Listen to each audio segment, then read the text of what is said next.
Welcome back. We're in chapter 5 and we're going to go over medical terminology. This is a very, very important chapter for you to know and understand. If you don't understand medical terminology, you are going to be completely confused the rest of this course. So be sure you know and understand what medical terminology is. Topics we're going to talk about is medical terminology, the language of anatomy and physiology, and anatomic terms. Again, anatomy and physiology is extremely important to know what is going on in the body and where. So pay close attention to this chapter. All right, we're going to start out with medical terminology. All right, the components of medical terms. Compounds are made up of two or more words like smallpox. So it's a word that's formed from two or more whole words. All right, so roots made from parts. So think about the root. It is therm, meaning heat. Roots with combining form is thermo plus meter is thermometer. Then you have the prefixes, which are disp and tachy, and the suffixes that are itis or ic. So these are all going to be part of what you're going to learn. And if you can take the root, the prefixes, the suffixes, and then the roots with the combining forms, you're going to be able to take any word, break it out, and be able to tell me what it is. So let's take this example, cardiologist. So cardio is the heart. Lology is the study of, and ist is the one who specializes in it. So cardiologist is the heart, which studies, but the one who specializes in it. Okay? Abbreviations and acronyms. You're going to see in EMS there is a lot of abbreviations and a lot of acronyms. So an acronym is an abbreviation made up of initials that can be pronounced as a word, like CPAP. Okay? CPAP is continuous positive airway pressure. CPAP. So let's dissect a compound word. Okay, so here we got chole, meaning bile, cyst, meaning a closed sac, itis, meaning inflammation. If you assemble it all, it's a bile sac inflammation, which is what? Cholecystitis. Okay, the inflammation of the gallbladder, which stores the bile. So when do you not use medical terms? So do not use them when speaking to patients or family members. They don't know what the medical terms are. Half the time, EMS providers don't know all the medical terms. So occasionally, there's complex terms used in messages can cause confusion even among the trained healthcare professionals.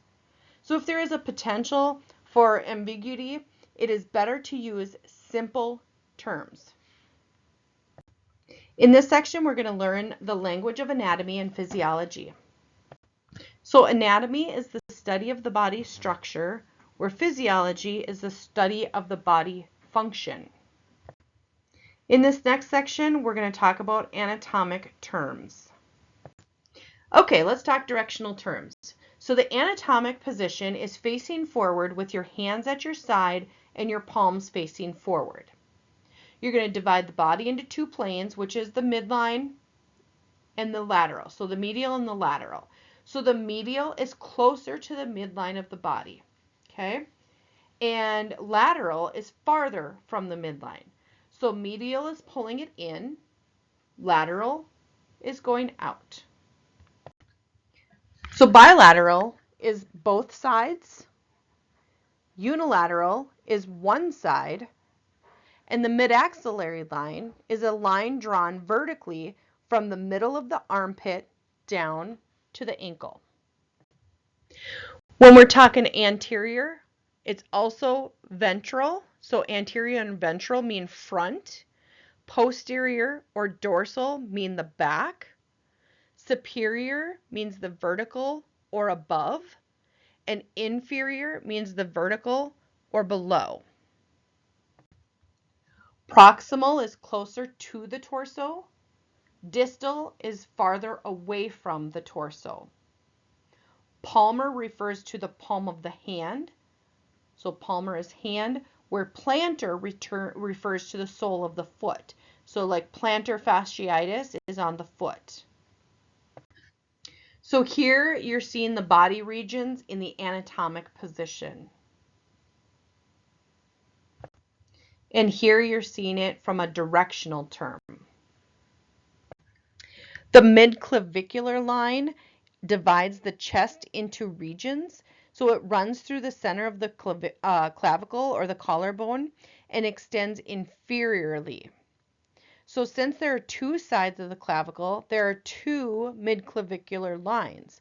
So when you use a stethoscope to listen for breath sounds, you'll place the stethoscope at the midclavicular lines to listen to each side of the chest and assess the functions of both lungs. So here is an example of the planes of the body. When they're talking about abdominal quadrants, you have the horizontal and the vertical lines through that navel area. So in the right upper quadrant, you're going to have the liver, the right kidney, the colon, the pancreas, and the gallbladder. The left upper quadrant, you're going to have the liver, the spleen, the left kidney, the stomach, the colon, and the pancreas. In the right lower quadrant, you're going to have the right kidney, the colon, small intestines, major artery and veins to the right leg, the ureter, and the appendix. And then in the left lower quadrant, you're going to have the left kidney, the colon, small intestines, the major artery and vein to the left leg, and the ureter. It is very important to know what is in each quadrant so that if you go out to a patient and they're complaining of left lower pain, you're thinking, okay, if you have left lower quadrant pain, could it be your kidneys? Could it be your colon? Could it be your small intestines? Could it be something with that artery to the left leg? Or could it be your ureter? And also in the left lower quadrants, both right and left, you've also got the bladder. So knowing what is in each quadrant is going to be very important when you're starting to listen to the patient's signs and symptoms. So here is a picture of your abdominal quadrants and what is in them. With positional terms, any patient that you hear is supine is laying on their back. Prone is lying on their abdomen or face down. Recovery is when they're lying on their side. And this is preferred for any unconscious, non-trauma patient who is still breathing. Here is what a supine patient looks like. Here is what a prone patient looks like. And here is what a patient in lateral recumbent, or also known as the recovery position, will look like. The Fowler's position is where the patient is seated, sitting upright, and the semi-Fowler is where they're leaning back in a semi-sitting position. And here is the semi-Fowler position. Let's just do a quick review on the medical terminology. Medicine has a language of its own. As an EMT, you will need to frequently communicate with medical professionals who speak this language. Medical terms are generally consisting of a root and a prefix and/or a suffix. Medical terminology is the language of healthcare providers. Roots, prefixes, and suffixes can lead to clues of the meaning of many terms. So understanding anatomy and physiology is like reviewing the owner's manual for the body. Anatomical terminology brings precision and accuracy to descriptions. Some questions to consider. Are my medical terms accurate and descriptive?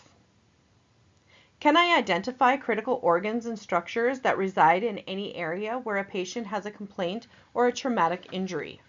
If you can't, you really need to restudy those medical terminologies. You respond to a teenage boy who has taken a hard fall from his dirt bike. He has a deep gash on the outside of his left arm, halfway between his shoulder and his elbow, and another one on the inside of his right arm, just above the wrist. His left leg is bent at a funny angle, about halfway between the hip and the knee. How are you going to take care of this patient?